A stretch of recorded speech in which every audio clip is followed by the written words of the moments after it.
श्री शिवाय नमस्तुभ्यम। हर हर महादेव। आप सभी का दिन शुभ और मंगलमय हो और भोलेनाथ जी की कृपा आप सभी पर सदा बनी रहे। आज सुनिए शिव महापुराण का अध्याय 6। 14वां अध्याय, पुष्पों द्वारा शिव पूजा का महात्म्य। ऋषियों ने पूछा, हे महाभाग, अब आप यह बताइए कि भगवान शिव जी की किन किन फूलों से पूजा करनी चाहिए। विभिन्न फूलों से पूजा करने पर क्या क्या फल प्राप्त होते हैं। सूत जी बोले, हे ऋषियों, यही प्रश्न नारद जी ने ब्रह्मा जी से किया था। ब्रह्मा जी ने उन्हें पुष्पों द्वारा शिव जी की पूजा के महात्म्य को बताया। ब्रह्मा जी ने कहा, नारद, लक्ष्मी अर्थात धन की कामना करने वाले मनुष्य को कमल के फूल, बेलपत्र, शतपत्र और शंख पुष्प से भगवान शिव का पूजन करना चाहिए। 1,00,000 पुष्पों द्वारा भगवान शिव की पूजा होने पर सभी पापों का नाश हो जाता है और लक्ष्मी की प्राप्ति होती है। 1,00,000 फूलों से शिव जी की पूजा करने से मनुष्य को संपूर्ण अविष्ट फलों की प्राप्ति होती है। जिसके मन में कोई कामना ना हो वह उपासक इस पूजन से शिव स्वरूप हो जाता है। मृत्युंजय मंत्र के 5,00,000 जाप पूरे होने पर महादेव के स्वरूप के दर्शन हो जाते हैं। 1,00,000 जाप से शरीर की शुद्धि होती है। दूसरे लाख के जाप से पहले जन्म की बातें याद आ जाती है। तीसरे लाख जाप के पूर्ण होने पर इच्छा की गई सभी वस्तुओं की प्राप्ति हो जाती है। चौथे लाख जाप पूर्ण होने पर भगवान शिव सपनों में दर्शन देते हैं। 5वां लाख जाप पूरा होने पर वह प्रत्यक्ष दर्शन देते हैं। मृत्युंजय मंत्र के 10,00,000 जाप करने से संपूर्ण फलों की सिद्धि होती है। मोक्ष की कामना करने वाले मनुष्य को 1,00,002 दुर्वा से शिव पूजन करना चाहिए। आयु वृद्धि की इच्छा करने वाले मनुष्य को 1,00,000 दुर्वाओं द्वारा पूजन करना चाहिए। पुत्र प्राप्ति की इच्छा रखने वाले मनुष्य को 1,00,000 धतूरे के फूलों से पूजा करनी चाहिए। पूजन में लाल डंठल वाले धतूरे को शुभदायक माना जाता है। यश प्राप्ति के लिए 1,00,000 अगस्त्य के फूलों से पूजा करनी चाहिए। तुलसी दल द्वारा शिव जी की पूजा करने से भोग और मोक्ष की प्राप्ति होती है। अहडुल, जवा, कुसुम के 1,00,000 फूलों से पूजा करने पर शत्रुओं की मृत्यु होती है। 1,00,000 करवीर के फूलों से शिव पूजन करने पर समस्त रोगों का नाश हो जाता है। दोपहरिया के फूलों के पूजन से आभूषण तथा चमेली के फूलों से पूजन करने से वाहन की प्राप्ति होती है। अलसी के फूलों से शिव पूजन करने से विष्णु जी भी प्रसन्न होते हैं। बेलों के फूलों से अर्घ्य देने पर अच्छे जीवन साथी की प्राप्ति होती है। जूही के फूलों से पूजन करने पर घर में धन संपदा का वास होता है तथा अन्न के भंडार भर जाते हैं। कनेर के फूलों से पूजा करने पर वस्त्रों की प्राप्ति होती है। सद्यारी और शेफालिका के फूलों से पूजन करने पर मन निर्मल हो जाता है। हार श्रृंगार के फूलों से पूजन करने पर सुख संपत्ति की वृद्धि होती है। राई के 1,00,000 फूलों से पूजन करने पर शत्रु मृत्यु को प्राप्त होते हैं। चंपा और केवड़े के फूलों से शिव पूजन नहीं करना चाहिए। यह दोनों फूल महादेव के पूजन के लिए अयोग्य होते हैं। इसके अलावा सभी फूलों का पूजा में उपयोग किया जा सकता है। महादेव जी पर चावल चढ़ाने से लक्ष्मी की प्राप्ति होती है। यह चावल अखंडित होने चाहिए। उन्हें विधि पूर्वक अर्पित करें। रुद्र प्रदान मंत्र से पूजन करते हुए शिवलिंग पर वस्त्र अर्पित करें। गंध, पुष्प और श्रीफल चढ़ाकर धूप दीप से पूजन करने से पूजा का पूरा फल प्राप्त होता है। उसी प्रांगण में 12 ब्राह्मणों को प्राणों को भोजन कराएं। इससे सांगोपांग पूजा संपन्न होती है। 1,00,000 तिलों से शिव जी का पूजन करने पर समस्त दुखों और क्लेशों का नाश होता है। जी के दाने चढ़ाने पर स्वर्गीय सुख की प्राप्ति होती है। गेहूं के बने भोजन से 1,00,000 बार शिव पूजन करने से संतान की प्राप्ति होती है। मूंग से पूजन करने पर उपासक को धर्म, अर्थ और काम भोग की प्राप्ति होती है तथा यह पूजा समस्त सुखों को देने वाली है। उपासक को निष्काम होकर मोक्ष की प्राप्ति के लिए भगवान शिव की पूजा करनी चाहिए। भक्ति भाव से विधि पूर्वक शिव की पूजा करके जलधारा समर्पित करनी चाहिए। शतरुद्रीय मंत्र से 11 रुद्र जप, सूक्त, षंडक, महामृत्युंजय और गायत्री मंत्र में नमा लगाकर नामों से अथवा प्रणव ओम मंत्र द्वारा शास्त्रोक्त मंत्र से जलधारा शिवलिंग पर चढ़ाएं। दारा पूजन से संतान की प्राप्ति होती है। सुख और संतान की वृद्धि के लिए जलधारा का पूजन उत्तम होता है। उपासक को बसम धारण प्रेम पूर्वक शुभ एवं दिव्य द्रव्यों द्वारा शिव पूजन कर उनके सहस्र नामों का जाप करते हुए शिवलिंग पर घी की धारा चढ़ानी चाहिए। इससे वंश का विस्तार होता है। 10,000 मंत्रों द्वारा इस प्रकार किया गया पूजन रोगों को समाप्त करता है तथा मनोवांछित फल की प्राप्ति होती है। नपुंसक पुरुष को शिव जी का पूजन घी से करना चाहिए। ब्राह्मणों को भोजन कराना चाहिए और प्रजापत्य का व्रत रखना चाहिए।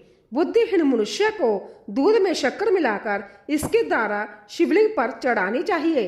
इससे भगवान प्रसन्न होकर उत्तम बुद्धि प्रदान करते हैं।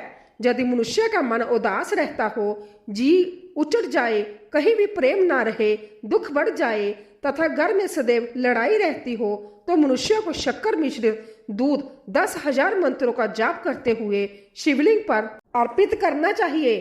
खुशबू वाला तेल चढ़ाने पर भोगों की वृद्धि होती है। यदि शिव जी पर शहद चढ़ाया जाए तो टीबी जैसा रोग भी समाप्त हो जाता है। शिव जी को गन्ने का रस चढ़ाने से आनंद की प्राप्ति होती है। गंगा जल को चढ़ाने से भोग और मोक्ष की प्राप्ति होती है। उपरोक्त वस्तुओं को अर्पित करते समय मृत्युंजय मंत्र के 10,000 जाप करने चाहिए और 11 ब्राह्मणों को भोजन कराना चाहिए। इस प्रकार शिव जी की विधि सहित पूजा करने से पुत्र पौत्रादि सहित सब सुखों को भोग कर अंत में शिवलोक की प्राप्ति होती है। 15वां अध्याय सृष्टि का वर्णन। नारद जी ने पूछा, हे पितामह, आपने बहुत सी ज्ञान बढ़ाने वाली उत्तम बातों को सुनाया। कृपया इसके अलावा और भी जो आप सृष्टि एवं उससे संबंधित लोगों के बारे में जानते हैं हमें बताने की कृपा करें। ब्रह्मा जी बोले, मुने, हमें आदेश देकर जब महादेव जी अंतर्धान हो गए तो मैं उनकी आज्ञा का पालन करते हुए ध्यान मगन होकर अपने कर्तव्य को विषय में सोचने लगा। उस समय भगवान श्री हरि विष्णु से ज्ञान प्राप्त कर मैंने सृष्टि की रचना करने का निश्चय किया। भगवान विष्णु मुझे आवश्यक उपदेश देकर वहां से चले गए। भगवान शिव की कृपा से ब्रह्मांड से बाहर बैकुंठ धाम में जा पहुंचे और वहीं निवास करने लगे। सृष्टि की रचना करने के उद्देश्य से मैंने भगवान शिव और विष्णु का स्मरण करके जल को हाथ में लेकर ऊपर की ओर उछाला। इससे वहां एक अंड प्रकट हुआ जो 24 तत्वों का समूह कहा जाता है। वह विराट आकार वाला अंड जड़ रूप में था। उसे चेतनता प्रदान करने हेतु मैं कठोर तप करने लगा और 12 वर्षों तक तप करता रहा। तब श्री हरि विष्णु संभ्या प्रकट हुए और प्रसन्नता पूर्वक बोले। श्री विष्णु ने कहा, ब्रह्मा, मैं तुम पर प्रसन्न हूँ, जो इच्छा हो वह वर मांग लो। भगवान शिव की कृपा से मैं सब कुछ देने में समर्थ हूँ।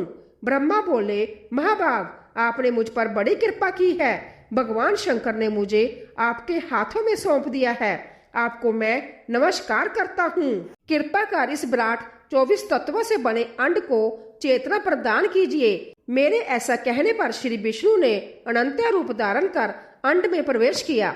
उस समय उनके सहस्रों मस्तक, सहस्र आंखें और सहस्र पैर थे।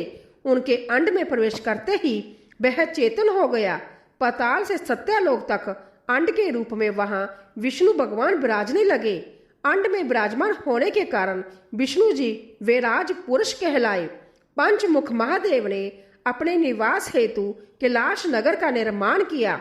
देव ऋषि संपूर्ण ब्राह्मण का नाश होने पर भी बैकुंठ और कैलाश अमर रहेंगे, अर्थात इनका नाश नहीं हो सकता। महादेव की आज्ञा से ही मुझ में सृष्टि की रचना करने की इच्छा उत्पन्न हुई है। अनजाने में ही मुझसे तमोगुणी सृष्टि की उत्पत्ति हुई, जिसे अविद्या पंचक कहते हैं।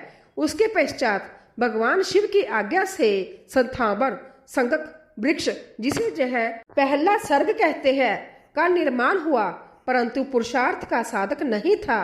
अंत्या दूसरा सर्ग तिर्यक खोता प्रकट हुआ, यह दुखों से भरा हुआ था।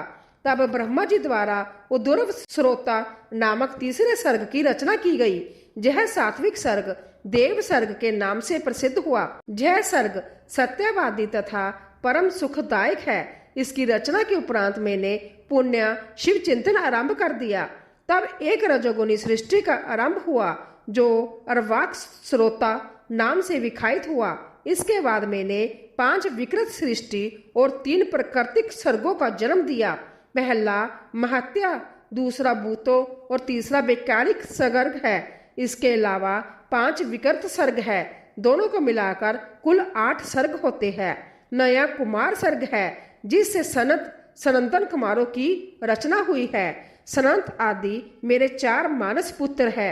जो ब्रह्मा के समान है वह महान व्रत का पालन करने वाले हैं। वह संसार से विमुख एवं ज्ञानी है। उनका मन शिव चिंतन में लगा रहता है। मुनि नारद मेरी आज्ञा पाकर भी उन्होंने सृष्टि के कार्य में मन नहीं लगाया। इससे मुझ में क्रोध प्रवेश कर गया। तब भगवान विष्णु ने मुझे समझाया और भगवान शिव की तपस्या करने के लिए कहा।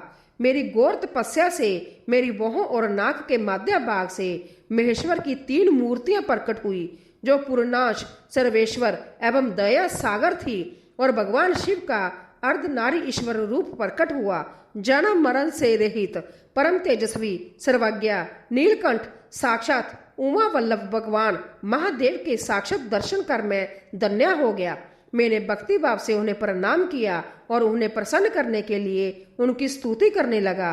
तब मैंने उनसे जीवों की रचना करने की प्रार्थना की। मेरी प्रार्थना स्वीकारते हुए देवाधिदेव भगवान शिव ने रुद्र गणों की रचना की। तब मैंने उनसे पुण्य कहा, देवेश्वर शिव शंकर, अब आप संसार की मोह माया में लिप्त ऐसे जीवों की रचना करें जो मृत्यु और जन्म के बंधन में बंधे हो। यह सुनकर महादेव जी हंसते हुए कहने लगे। शिवजी ने कहा, हे ब्रह्मा, मैं जन्म और मृत्यु के व्यय में लिप्त जीवों की रचना नहीं करूंगा, क्योंकि वह जीव संसार रूपी बंधन में बंधे होने के कारण दुखों से युक्त होंगे। मैं सिर्फ उनका उद्धार करूंगा, उन्हें परम ज्ञान प्रदान कर उनके ज्ञान का विकास करूंगा। हे प्रजापते, इन जीवों की रचना आप करें। मोह माया के बंधनों में बंधे इस प्रकार के जीवों की सृष्टि करने पर भी आप इस माया में नहीं बंधेंगे। मुझसे इस प्रकार कहकर महादेव शिव शंकर अपने पार्षदों के साथ वहां से अंतर्धान हो गए। 16वां अध्याय, सृष्टि की उत्पत्ति।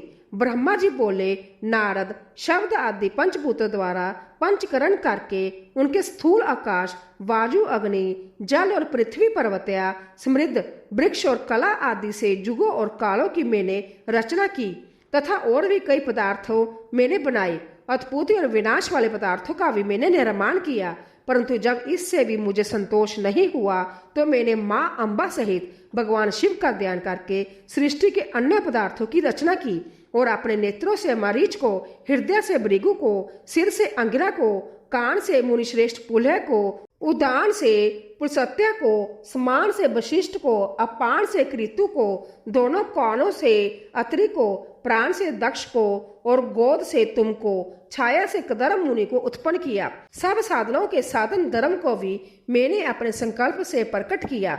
मुनिश्रेष्ठ, इस तरह साधकों की रचना करके महादेव जी की कृपा से मैंने अपने को कृतार्थ माना।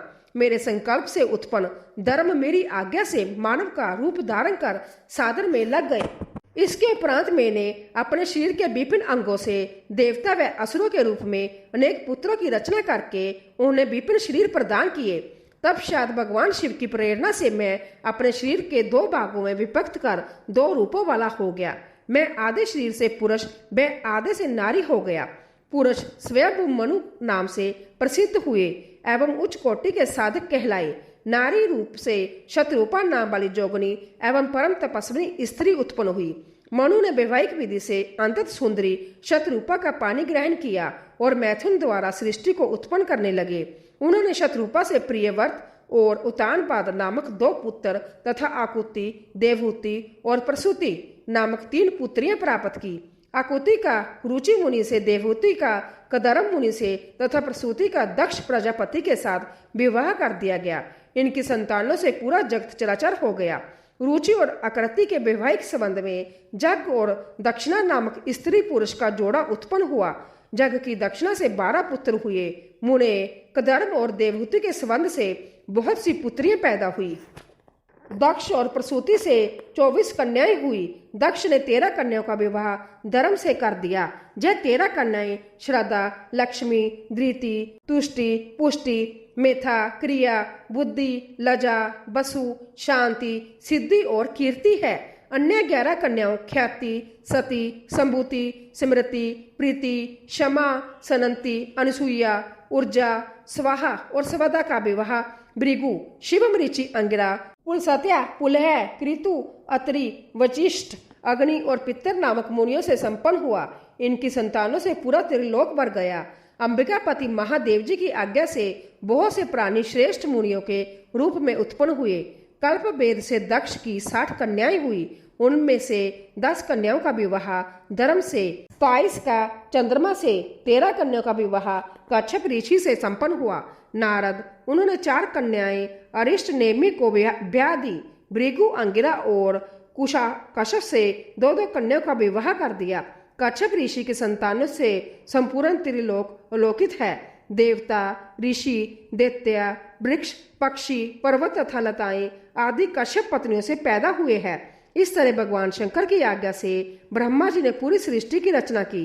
सर्वव्यापी शिव जी द्वारा तपस्या के लिए प्रकट देवी, जिन्हें रुद्रदेव ने त्रिशूल के अग्रभाग पर रखकर उनकी रक्षा की, वह सती देवी ही दक्ष से प्रकट हुई थी। उन्होंने भक्तों का उद्धार करने के लिए अनेक लीलाएं की। इस प्रकार देवी शिवा ही सती के रूप में भगवान शंकर की अर्धांगिनी बनी। परंतु अपने पिता के जग में अपने पति का अपमान देखकर उन्होंने अपने शरीर को जग की अग्नि में भस्म कर दिया। देवताओं की प्रार्थना पर ही वह मां सती पार्वती के रूप में प्रकट हुई और कठिन तपस्या करके उन्होंने पुण्य भगवान भोलेनाथ को प्राप्त कर लिया। वह इस संसार में कालिका, चंडिका, भद्रा, चामुंडा, विजया, जया, जयंती, भद्रकाली, दुर्गा, भगवती, कामाख्या, कामदा, अम्बा, मृडानी और सर्वमंगला आदि अनेक नामों से पूजी जाती है। देवी के जय नाम भोग और मोक्ष को देने वाले है। मुनि नारद, इस प्रकार मैंने तुम्हें सृष्टि की उत्पत्ति की कथा सुनाई है। पूरा ब्राह्मण भगवान शिव की आज्ञा से मेरे द्वारा रचा गया है। ब्रह्मा, विष्णु और रुद्र आदि तीनों देवता उन्हीं महादेव के अंश है। भगवान शिव निर्गुण और सर्वगुण है। वे शिवलोक में शिवा के साथ निवास करते हैं। 70वां अध्याय, पापी गुण निधि की कथा। सूत जी कहते हैं, हे ऋषियों, तपश्चात नारद जी ने विनय पूर्वक प्रणाम किया और उनसे पूछा, भगवान शंकर कैलाश पर कब गए और महात्मा कुबेर से उनकी मित्रता कहाँ और कैसे हुई? प्रभु शिव जी कैलाश पर क्या करते हैं? कृपा कर मुझे बताइए। इसे सुनने के लिए मैं बहुत उत्सुक हूँ। ब्रह्मा जी बोले, हे नारद, मैं तुम्हें चंद्रमौली भगवान शिव के विषय में बताता हूँ। काम्पिल्य नगर में जगदत्त दीक्षित नामक एक ब्राह्मण रहते थे, जो अत्यंत प्रसिद्ध थे। वह जग विद्या में बड़े पारंगत थे। उनका गुणनिधि नामक एक 8 वर्षीय पुत्र था। उसका जोग पवित्र हो चुका था और वह भी बहुत सी विद्याएं जानता था, परंतु वह दुराचारी और जुआरी हो गया। वह हर वक्त खेलता कूदता रहता था तथा गाने बजाने वालों का साथी हो गया था। माता के बहुत कहने पर भी वह पिता के समीप नहीं जाता था और उनकी किसी आज्ञा को नहीं मानता था। उसके पिता घर के कार्यों तथा दीक्षा आदि देने में लगे रहते थे। जब घर पर आकर अपनी पत्नी से गुणनिधि के बारे में पूछते तो वह झूठ कह देती कि वह कहीं स्नान करने या देवताओं का पूजन करने गया है। केवल एक ही पुत्र होने के कारण वह अपने पुत्र की कमियों को छुपाती रहती थी। उन्होंने अपने पुत्र का विवाह भी करा दिया। माता नित्य अपने पुत्र को समझाती थी। वह उसे जय भी समझाती थी कि तुम्हारी बुरी आदतों के बारे में तुम्हारे पिता को पता चल गया तो वह क्रोध के आवेश में हम दोनों को मार देंगे। परंतु गुणनिधि पर माँ के समझाने का कोई प्रभाव नहीं पड़ता था। एक दिन उसने अपने पिता की अंगूठी चुरा ली और उसे जुए में हार आया। देवजोग से उसके पिता को अंगूठी के विषय में पता चल गया। जब उन्होंने अंगूठी ज्वारी के हाथ में देखी और उससे पूछा तो ज्वारी ने कहा, मैंने कोई चोरी नहीं की है, अंगूठी मुझे तुम्हारे पुत्र ने ही दी है। यही नहीं बल्कि उसने और ज्वारियों को भी बहुत सारा धन घर से लाकर दिया है। परंतु आश्चर्य तो यह है कि तुम जैसे पंडित भी अपने पुत्र के लक्षणों को नहीं जान पाए। यह सारी बातें सुनकर पंडित दीक्षित का सिर शर्म से झुक गया। वह सिर झुकाकर और अपना मुंह ढककर अपने घर की ओर चल दिए। घर पहुंचकर गुस्से से उन्होंने अपनी पत्नी को पुकारा। अपनी पत्नी से उन्होंने पूछा, तेरा लाडला पुत्र कहाँ गया है? मेरी अंगूठी जो मैंने सुबह तुम्हें दी थी वह कहाँ है? मुझे जल्दी से दो। पंडित की पत्नी ने फिर झूठ बोल दिया, मुझे स्मरण नहीं है कि वह कहाँ है। अब तो दीक्षित जी को और भी क्रोध आ गया। वह अपनी पत्नी से बोले, तू बड़ी सत्यवादिनी है, इसीलिए मैं जब भी गुण निधि के बारे में पूछता हूँ तब मुझे अपनी बातों से बहला देती है। यह कहकर दीक्षित जी घर के अन्य सामानों को ढूंढने लगे, किंतु उन्हें कोई वस्तु न मिली, क्योंकि वह सब वस्तुएं गुण निधि जुए में हार चुका था। क्रोध में आकर पंडित ने अपनी पत्नी और पुत्र को घर से निकाल दिया और दूसरा विवाह कर लिया। 18वां अध्याय। गुण निधि को मोक्ष की प्राप्ति। ब्रह्मा जी बोले, हे नारद, जब यह समाचार गुण निधि को मिला तो उसे अपने भविष्य की चिंता हुई। वह कई दिनों तक भूखा प्यासा भटकता रहा।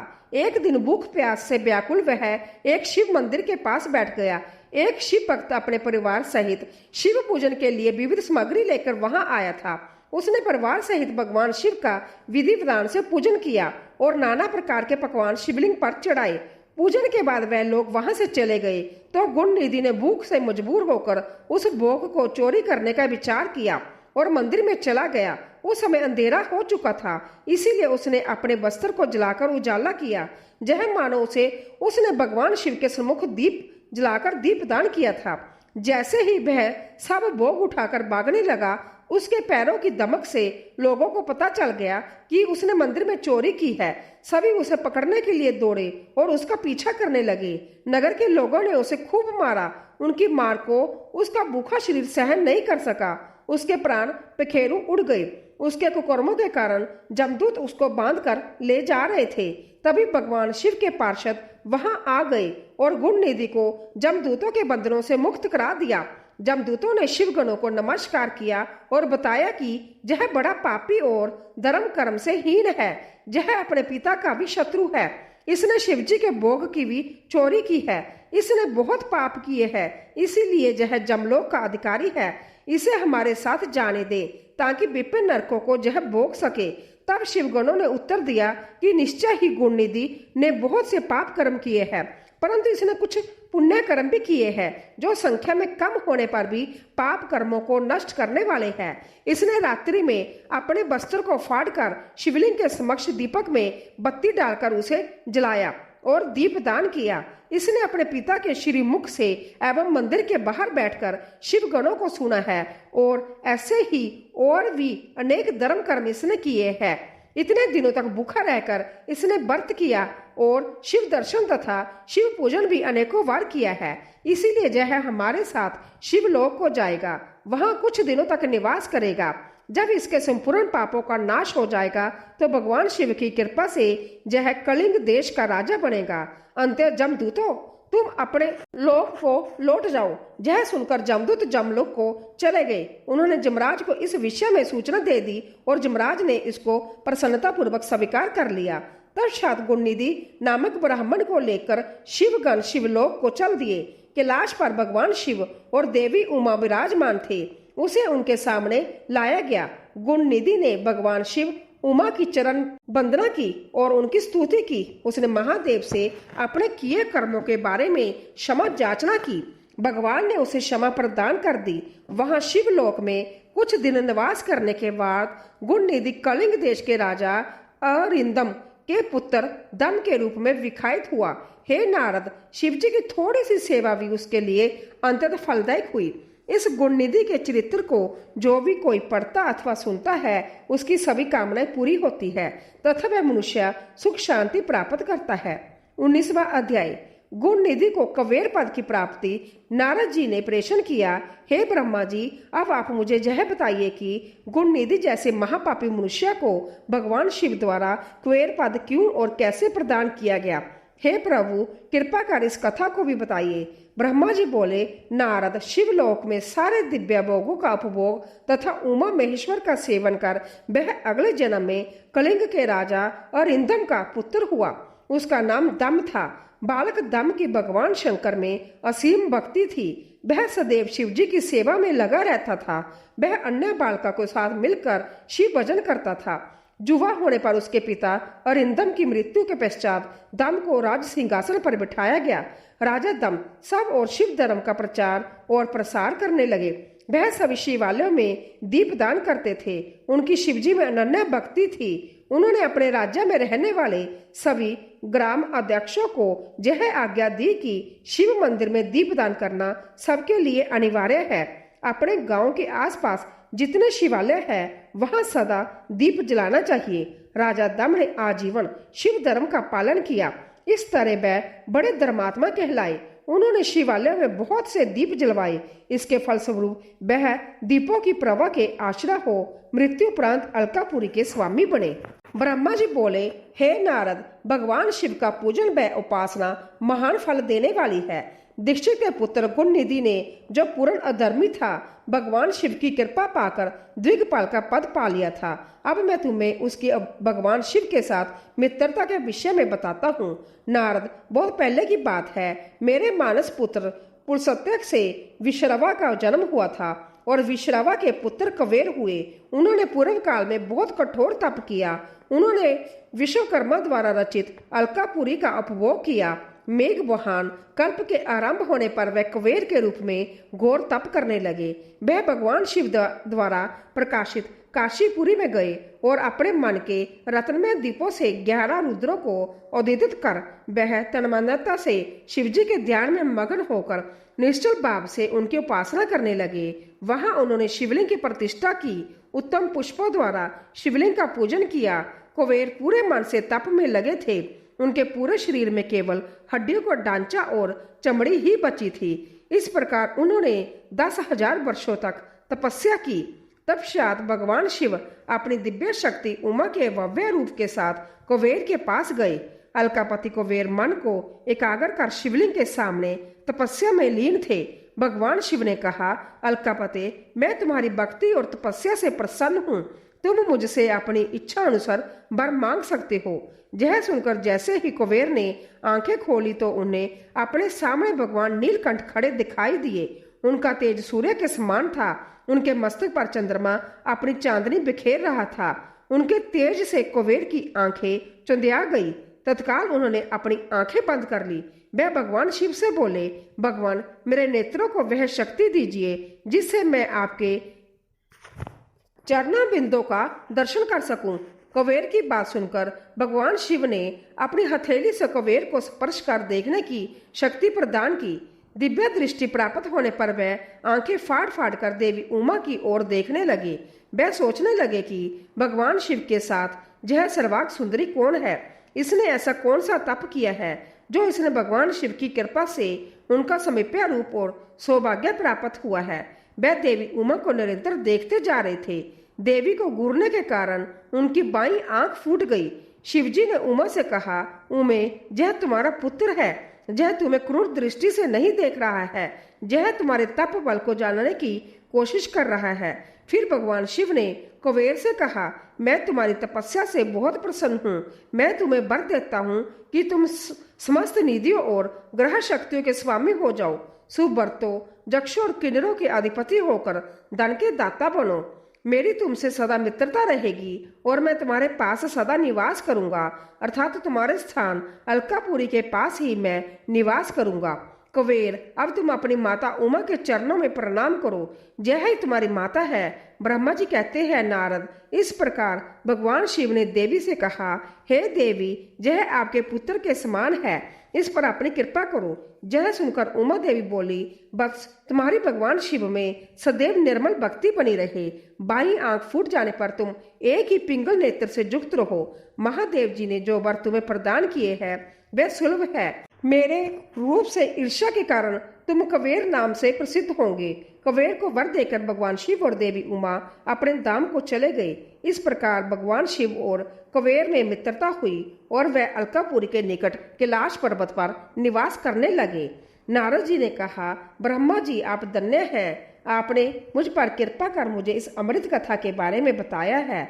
निश्चय ही शिव भक्ति दुखों को दूर कर समस्त सुख प्रदान करने वाली है। 20वां अध्याय, भगवान शिव का कैलाश पर्वत पर गमन। ब्रह्मा जी बोले, हे नारद मुनि, कुबेर के कैलाश पर्वत पर तप करने से वहां पर भगवान शिव का शुभ आगमन हुआ। कुबेर को वर देने वाले विश्वेश्वर शिव जब निधिपति होने का वर देकर अंतर्धान हो गए, तब उनके मन में विचार आया कि मैं अपने रुद्र रूप में, जिसका जन्म ब्रह्मा जी के ललाट से हुआ है, और जो संहारक है कैलाश पर्वत पर निवास करूंगा। शिव की इच्छा से कैलाश जाने की इच्छुक रुद्रदेव ने बड़े जोर जोर से अपना डमरू बजाना शुरू कर दिया। वह ध्वनि उत्साह बढ़ाने वाली थी। डमरू की ध्वनि तीनों लोकों में गूंज रही थी। उस ध्वनि में सुनने वालों को अपने पास आने का आग्रह था। उस डमरू ध्वनि को सुनकर ब्रह्मा, विष्णु आदि सभी देवता, ऋषि मुनि, वेद शास्त्रों को जानने वाले सिद्ध लोग बड़े उत्साहित होकर कैलाश पर्वत पर पहुंचे। भगवान शिव के सारे पार्षद और गणपाल जहां भी थे वह कैलाश पर्वत पर पहुंचे। साथ ही असंख्य गणों सहित अपनी लाखों करोड़ों ब्यावनी भूत प्रेतों की सेना के साथ संभव शिव जी भी वहां पहुंचे। सभी गणपाल सहस्रों भुजाओं से युक्त थे। उनके मस्तक पर जटाएं थी। सभी चंद्रचूड़, नीलकंठ और त्रिलोचन थे। हार, कुंडल, क्यूर तथा मुकुट से वह अलंकृत थे। भगवान शिव ने विश्वकर्मा को कैलाश पर्वत पर निवास बनाने की आज्ञा दी। अपने भक्तों के रहने के लिए योग्यावास तैयार करने का आदेश दिया। विश्वकर्मा ने आज्ञा पाते ही अनेकों प्रकार के सुंदर निवास स्थान वहां बना दिए। उत्तम मुहूर्त में उन्होंने वहां प्रवेश किया। इस मधुर वेला पर सभी देवताओं, ऋषि मुनियों और सिद्धों सहित ब्रह्मा और विष्णु ने शिवजी व उमा का अभिषेक किया। विभिन्न प्रकार से उनकी पूजा अर्चना और स्तुति की। प्रभु की आरती उतारी। उस समय आकाश में फूलों की वर्षा हुई। इस समय चारों ओर भगवान शिव तथा देवी उमा की जय जयकार हो रही थी। सभी की स्तुति से प्रसन्न होकर भगवान शिव ने उन्हें उनकी इच्छा के अनुसार वरदान दिया तथा उन्हें अविष्ट और मनोवांछित वस्तुएं भी भेंट की। तत्पश्चात भगवान शंकर की आज्ञा लेकर सभी देवता अपने अपने निवास को चले गए। कुबेर भी भगवान शिव की आज्ञा पाकर अपने स्थान अलकापुरी को चले गए। तत्पश्चात भगवान शंभु वहां निवास करने लगे। वह योग साधना में लीन होकर ध्यान में मग्न रहते। कुछ समय तक वहां अकेले निवास करने के बाद उन्होंने दक्ष कन्या देवी सती को पत्नी रूप में प्राप्त कर लिया। देव ऋषि अब रुद्र भगवान देवी सती के साथ वहां सुखपूर्वक विहार करने लगे। हे नारद, इस प्रकार मैंने तुम्हें भगवान शिव के रुद्र अवतार का वर्णन और उनके कैलाश पर आगमन की उत्तम कथा सुनाई है। तुम्हें शिवजी व कुबेर की मित्रता और भगवान शिव की विभिन्न लीलाओं के विषय में बताया है। उनकी भक्ति तीनों लोकों का सुख प्रदान करने वाली तथा मनोवांछित फलों को देने वाली है। इस लोक में ही नहीं परलोक में भी सदगति प्राप्त होती है। इस कथा को जो भी मनुष्य एकाग्र होकर सुनता जा पड़ता है वह इस लोक में सुख और भोगों को पाकर मोक्ष को प्राप्त होता है। नारद जी ने ब्रह्मा का धन्यवाद किया और उनकी स्तुति की। वह बोले कि प्रभु, आपने मुझे इस अमृत कथा को सुनाया है। आप महाज्ञानी हैं। आप सभी की इच्छाओं को पूर्ण करते हैं। मैं आपका आभारी हूँ। शिव चरित्र जैसा श्रेष्ठ ज्ञान आपने मुझे दिया है। हे प्रभु, मैं आपको बारंबार नमस्कार करता हूँ। श्री रुद्र संहिता संपूर्ण। श्री रुद्र संहिता द्वितीय खंड, पहला अध्याय, सती चरित्र। नारद जी ने पूछा, हे ब्रह्मा जी, आपके श्री मुख से मंगलाकारी व अमृतमय शिव कथा सुनकर मुझ में उनके विषय में और अधिक जानने की लालसा उत्पन्न हो गई है। अंत भगवान शिव के बारे में मुझे बताइए। विश्व की सृष्टि करने वाले हे ब्रह्मा जी, मैं सती के विषय में भी जानना चाहता हूँ। सदा शिव जोगी होते हुए एक स्त्री के साथ विवाह करके गृहस्थ कैसे हो गए? उन्हें विवाह करने का विचार कैसे आया? जो पहले दक्ष की कन्या थी फिर हिमालय की कन्या हुई, वह सती पार्वती किस प्रकार शंकर जी को प्राप्त हुई? पार्वती ने किस प्रकार घोर तपस्या की और कैसे उनका विवाह हुआ? कामदेव को भस्म कर देने वाले भगवान शिव के आदि शरीर में वह किस प्रकार स्थान पा सकी? उनका अर्धनारीश्वर रूप क्या है? हे प्रभु, आप ही मेरे इन प्रश्नों के उत्तर दे सकते हैं। आप ही मेरे संशयों का निवारण कर सकते हैं। ब्रह्मा जी ने कहा, हे नारद, देवी सती और भगवान शिव का शुभ जश परम पावन, दिव्य और गोपनीय है। उसके रहस्य को भी वह ही समझते हैं। सर्वप्रथम तुम्हारी प्रार्थना पर मैं सती के चरित्र को बताता हूँ। पहले मेरे एक कन्या पैदा हुई जिसे देखकर मैं काम पीड़ित हो गया। तब रुद्र ने धर्म का स्मरण कराते हुए मुझे बहुत धिक्कारा। फिर वह अपने निवास कैलाश पर्वत को चले गए। उन्हें मैंने समझाने की कोशिश की परंतु मेरे सभी प्रयत्न निष्फल हो गए। तब मैंने शिवजी की आराधना की। शिवजी ने मुझे बहुत समझाया परंतु मैंने हठ नहीं छोड़ा और फिर रुद्रदेव को मोहित करने के लिए शक्ति का उपयोग करने लगा। मेरे पुत्र दक्ष के जहाँ सती का जन्म हुआ वह दक्ष सूता उमा नाम से उत्पन्न होकर कठिन तप करके रुद्र की स्त्री हुई। रुद्र ने गृहस्थ आश्रम में सुखपूर्वक समय व्यतीत किया। उधर शिवजी के माया से दक्ष को घमंड हो गया और वह महादेव जी की निंदा करने लगा। दक्ष ने एक विशाल यज्ञ का आयोजन किया। उस यज्ञ में दक्ष ने मुझे, विष्णु को, सभी देवी देवताओं को और ऋषि मुनियों को निमंत्रण किया, परंतु महादेव शिवजी एवं अपनी पुत्री सती को उस विशाल यज्ञ का निमंत्रण नहीं दिया। सती को जब इस बात की जानकारी मिली तो उन्होंने शिव चरणों में वंदना कर उनसे दक्ष यज्ञ में जाने की इच्छा प्रकट की। भगवान शिव ने देवी सती को बहुत समझाया कि बिना बुलाए ऐसे आयोजनों में जाना अपमान और अनिष्टकारक होता है, लेकिन सती ने जाने का हठ किया। शिव ने भाभी को देखते हुए आज्ञा दे दी। शिव सर्वज्ञ है। सती पिता के घर चली गई। वहां जग में महादेव जी के लिए भाग ना देख और अपने पिता के मुख से अपने पति की घोर निंदा सुनकर उन्हें बहुत क्रोध आया। वह महादेव की निंदा सहन न कर सकी और उन्होंने उसी जग कुंड में कूदकर अपने शरीर का त्याग कर दिया। जब इसका समाचार शिव तक पहुंचा तो वह बहुत कुपित हुए। उन्होंने अपनी जटा का एक बाल उखाड़कर वीरभद्र नामक अपने गण को उत्पन्न किया। भगवान शिव ने वीरभद्र को आज्ञा दी कि वह दक्ष के यज्ञ का विध्वंस कर दे। वीरभद्र ने शिव आज्ञा का पालन करते हुए यज्ञ का विध्वंस कर दिया और दक्ष का सिर काट दिया। इस उपद्रव को देखकर सभी लोग भगवान शिव की प्रार्थना करने लगे। तब भगवान शिव ने दक्ष को पुण्य जीवित कर दिया और उनकी यज्ञ को पूर्ण कराया। भगवान शिव सती के मृत शरीर को लेकर वहां से चले गए।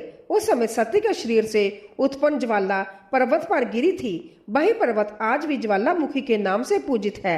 आज भी उसके दर्शन से मनोकामनाएं पूरी होती है। वही सती दूसरा जन्म में हिमाचल के घर में पुत्री रूप में प्रकट हुई, जिनका नाम पार्वती था। उन्होंने कठोर तप द्वारा पुण्य महादेव शिव को अपने पति के रूप में प्राप्त कर लिया। दूसरा अध्याय, शिव पार्वती चरित्र। सूत जी बोले, हे ऋषियों, ब्रह्मा जी के यह वचन सुनकर नारद जी ने पुण्य पूछने लगे। हे ब्रह्मा जी, मैं सती और शंकर जी के परम पवित्र व दिव्य चरित्र को पुण्य सुनना चाहता हूँ कि सती की उत्पत्ति कैसे हुई और महादेव जी का मन विवाह करने के लिए कैसे तैयार हुआ। दक्ष से नाराज होकर देवी सती ने अपनी देह को कैसे त्याग दिया और फिर कैसे हिमाचल की पुत्री पार्वती के रूप में जन्म लिया। उनके तप, विवाह, काम नाश आदि की सभी कथाएं मुझे सब विस्तार सुनाने की कृपा करें। ब्रह्मा जी बोले, हे नारद, पहले भगवान शिव निर्गुण, निर्विकल्प, निर्विकारी और दिव्य थे, परंतु देवी उमा से विवाह करने के बाद वह सगुण और शक्तिमान हो गई। उनके बाएं अंग से ब्रह्मा जी उत्पन्न हुए और दाएं अंग से विष्णु उत्पन्न हुए। तभी से भगवान सदाशिव के तीन रूप ब्रह्मा, विष्णु और रुद्र सृष्टिकर्ता, पालनकर्ता और संहारकर्ता के रूप में विखायित हुए। उनकी आराधना करते हुए मैं सुरासुर सहित मनुष्य आदि जीवों की रचना करने लगा। मैंने सभी जातियों का निर्माण किया। मेरे ही मारीच, अत्रि, पुलस्त्य, अंग्र्या, कृतु, वशिष्ठ, नारद, दक्ष और भृगु की उत्पत्ति की और जय मेरे मानस पुत्र कहलाई। तब साथ मेरे मन में माया का मोह उत्पन्न होने लगा। तब मेरे हृदय से अंततः मनोहारी और सुंदर रूप वाली नारी प्रकट हुई। उसका नाम संध्या था। वह दिन में क्षीण होती, परंतु रात में उसका रूप सौंदर्य और निखर जाता था। वह साय संध्या ही थी। संध्या निरंतर मंत्र का जाप करती थी। उसके सौंदर्य से ऋषि मुनियों का मन भी भ्रमित हो जाता था। इसी प्रकार मेरे मन से एक मनोहर रूप वाला पुरुष भी प्रकट हुआ। वह अंततः सुंदर और अवैद्युत रूप वाला था। उसके शरीर का मध्य भाग पतला था। वह काले बालों से युक्त था। उसके दांत सफेद मोतियों से चमक रहे थे। उसके श्वास से सुगंधी निकल रही थी। उसकी चाल मंदमस्त हाथी के समान थी। उसकी आंखें कमल के समान थी। उसके अंगों में लगे केसर की सुगंध नासिका को तृप्त कर रही थी। तभी उस रूपवान पुरुष ने नियम विनय पूर्वक अपने सिर को मुझ ब्रह्मा के सामने झुकाकर मुझे प्रणाम किया और मेरी बहुत स्तुति की। वह पुरुष बोला, ब्रह्मा, आप अंतत शक्तिशाली हैं। आपने ही मेरी उत्पत्ति की है। प्रभु मुझ पर कृपा करे और मेरे योग्य काम मुझे बताइए, ताकि मैं आपकी आज्ञा से उस कार्य को पूरा कर सकूं। ब्रह्मा जी ने कहा, हे बद्र पुरुष, तुम सनातनी सृष्टि उत्पन्न करो। तुम अपने इसी स्वरूप में फूल के 5 बाणों से स्त्रियों और पुरुषों को मोहित करो। इस चराचर जगत में कोई भी जीव तुम्हारा तिरस्कार नहीं कर पाएगा। तुम छिपकर प्राणियों के हृदय में प्रवेश करके सुख का हेतु बनकर सृष्टि का सनातन कार्य आगे बढ़ाओ। तुम्हारे पुष्पमय बाण समस्त प्राणियों को भेद कर उन्हें मदमस्त करेंगे। आज से तुम पुष्पबाण नाम से जाने जाओगे। इसी प्रकार तुम सृष्टि के प्रवर्तक के रूप में जाने जाओगे। तीसरा अध्याय, कामदेव को ब्रह्मा जी द्वारा शाप देना। ब्रह्मा जी ने कहा, हे नारद, सभी ऋषि मुनि उस पुरुष के लिए उचित नाम खोजने लगे। तब सोच विचार कर वह बोले कि तुमने उत्पन्न होते ही ब्रह्मा का मन मंथन कर दिया है। अंत्य तुम्हारा पहला नाम मनमथ होगा। तुम्हारे जैसा इस संसार में कोई नहीं है, इसीलिए तुम्हारा दूसरा नाम काम होगा, तीसरा नाम मदन और चौथा नाम कदर्प होगा। अपने नामों के विषय में जानते ही काम ने अपने 5 बाणों का नामकरण कर उनका परीक्षण किया। काम ने अपने 5 बाणों को हर्षण, रोचन, मोहन, शोषण और मारण नाम से सुशोभित किया। यह बाण ऋषि मुनियों को भी मोहित कर सकते थे। उस स्थान पर बहुत से देवता व ऋषि उपस्थित थे। उस समय संध्या भी वही थी। कामदेव द्वारा चलाए गए बाणों के फलस्वरूप सभी मोहित हो गए। सबके मनों में विकार आ गया। सभी काम के वशीभूत हो चुके थे। प्रजापति मरीचि, अत्रि, दक्ष आदि सब मुनियों के साथ साथ ब्रह्मा जी भी काम के वश में होकर संध्या को पाने की इच्छा करने लगे। ब्रह्मा व उनके मानस पुत्रों सभी को एक कन्या पर मोहित होते देखकर धर्म को बहुत दुख हुआ। धर्म ने धर्म रक्षक त्रिलोकीनाथ का स्मरण किया। तब मुझे देखकर शिवजी हंसे और कहने लगे, हे ब्रह्मा, अपनी पुत्री के ही प्रति तुम मोहित कैसे होगे? सूर्य का दर्शन करने वाले दक्ष, मरीचि आदि जोगियों का निर्मल मन कैसे स्त्री को देखते ही मलिन हो गया? जिन देवताओं का मन स्त्री के प्रति आसक्त हो, उनके साथ शास्त्र संबंधी किस प्रकार की जा सकती है? इस प्रकार के शिव वचन सुनकर मुझे बहुत लज्जा का अनुभव हुआ और मेरा पूरा शरीर पसीने पसीने हो गया। मेरा विकार समाप्त हो गया, परंतु मेरे शरीर से जो पसीना नीचे गिरा उससे पितृगणों की उत्पत्ति हुई। उससे 64,000 अग्निशबात पितृगण उत्पन्न हुए और 86,000 वहिर्षद पितर हुए। एक सर्वगुण संपन्न अति सुंदर कन्या भी उत्पन्न हुई, जिसका नाम रति था। उसका रूप सौंदर्य देखकर ऋतु आदि स्खलित हो गई एवं उससे अनेक पितरों की उत्पत्ति हुई। इस प्रकार संध्या से बहुत से पितरों की उत्पत्ति हुई। शिवजी ने कहा, वहां से अंतर्धान होने पर मैं काम पर क्रोधित हुआ। मैंने क्रुद्ध होने पर काम ने वह बाण वापिस खींच लिया। बाण के निकलते ही मैं क्रोध की अग्नि से जलने लगा। मैंने काम को शिव बाण से भस्म होने का शाप दे डाला। यह सुनकर काम और रति दोनों मेरे चरणों में गिर पड़े और मेरी स्तुति करने लगे तथा क्षमा याचना करने लगे। तब काम ने कहा, हे प्रभु, आपने ही तो मुझे वर देते हुए कहा था कि ब्रह्मा, विष्णु, रुद्र समेत सभी देवता, ऋषि, मुनि और मनुष्य तुम्हारे वश में होंगे। मैं तो सिर्फ अपनी उस शक्ति का परीक्षण कर रहा था, इसीलिए मैं निरपराध हूँ। प्रभु, मुझ पर कृपा करें, इस शाप के प्रभाव को समाप्त करने का उपाय बताइए। इस प्रकार काम के वचनों को सुनकर ब्रह्मा जी को क्रोध शांत हुआ। तब उन्होंने कहा कि मेरा शाप झूठा नहीं हो सकता, इसलिए तुम महादेव के तीसरे नेत्र रूपी अग्नि बाण से भस्म हो जाओगे। परंतु कुछ समय पश्चात जब शिवजी विवाह करेंगे, अर्थात उनके जीवन में देवी पार्वती आएगी, तब तुम्हारा शरीर तुम्हें पुण्य प्राप्त हो जाएगा। चौथा अध्याय, कामरति विवाह। नारद जी ने पूछा, हे ब्रह्मा जी, इसके पश्चात क्या हुआ? आप मुझे इससे आगे की कथा भी बताइए। भगवान, काम और रति का विवाह हुआ या नहीं? आपके शाप का क्या हुआ? कृपया इसके बारे में भी मुझे सविस्तार बताइए। ब्रह्मा जी बोले, शिवजी के वहां से अंतर्धान हो जाने पर दक्ष ने काम से कहा, हे कामदेव, आपके ही समान गुणों वाली परम सुंदरी एवं सुशीला मेरी कन्या को तुम पत्नी के रूप में स्वीकार करो। मेरी पुत्री सर्वगुण संपन्न है तथा हर तरीके से आपके लिए सुयोग्य है। हे माँ तेजस्वी मनोभव, यह हमेशा तुम्हारे साथ रहेगी और तुम्हारी इच्छा अनुसार कार्य करेगी। यह कहकर दक्ष ने अपनी कन्या, जो उनके पसीने से उत्पन्न हुई थी, का नाम रति रख दिया। तत्पश्चात कामदेव और रति का विवाह सोलास संपन्न हुआ। हे नारद, दक्ष की पुत्री रति बड़ी रमणीय और परम सुंदरी थी। उसका रूप लावण्य मुनियों को भी मोह लेने वाला था। रति से विवाह होने पर कामदेव अत्यंत प्रसन्न हुए। वह रति पर पूर्ण मोहित थे उनके विवाह पर बहुत बड़ा उत्सव हुआ। प्रजापति दक्ष पुत्री के लिए सुयोग्य वर पाकर बहुत खुश थे। दक्ष कन्या देवी रति भी कामदेव को पाकर धन्य हो गई थी। जिस प्रकार बादलों में बिजली शोभा पाती है, उसी प्रकार कामदेव के साथ रति शोभा पा रही थी। कामदेव ने रति को अपने हृदय सिंहासन में बिठाया तो रति भी कामदेव को पाकर उसी प्रकार प्रसन्न हुई जिस प्रकार श्री हरि को पाकर देवी लक्ष्मी। उस समय आनंद और खुशी से सारोवर कामदेव व रति भगवान शिव का शाप भूल गए। सूत जी कहते हैं, ब्रह्मा जी का यह कथन सुनकर महर्षि नारद बड़े प्रसन्न हुए और हर्षपूर्वक बोले, हे महामते, आपने भगवान शिव की अवैधुत लीला मुझे सुनाई है। प्रभु, अब मुझे आप यह बताइए कि कामदेव और रति के विवाह के उपरांत सब देवताओं के अपने धाम चले जाने के बाद पितरों को उत्पन्न करने वाली ब्रह्मा कुमारी संध्या कहाँ गई? उनका विवाह कब और किससे हुआ? संध्या के विषय में मेरी जिज्ञासा शांत कीजिए। आज की शिव पुराण की यह दिव्य कथा यही पूर्ण होती है। आप सभी का बहुत बहुत धन्यवाद जो आपने इतने भाव और भक्ति के साथ इस कथा का श्रवण किया। भोलेनाथ आप सभी की मनोकामनाएं पूरी करे।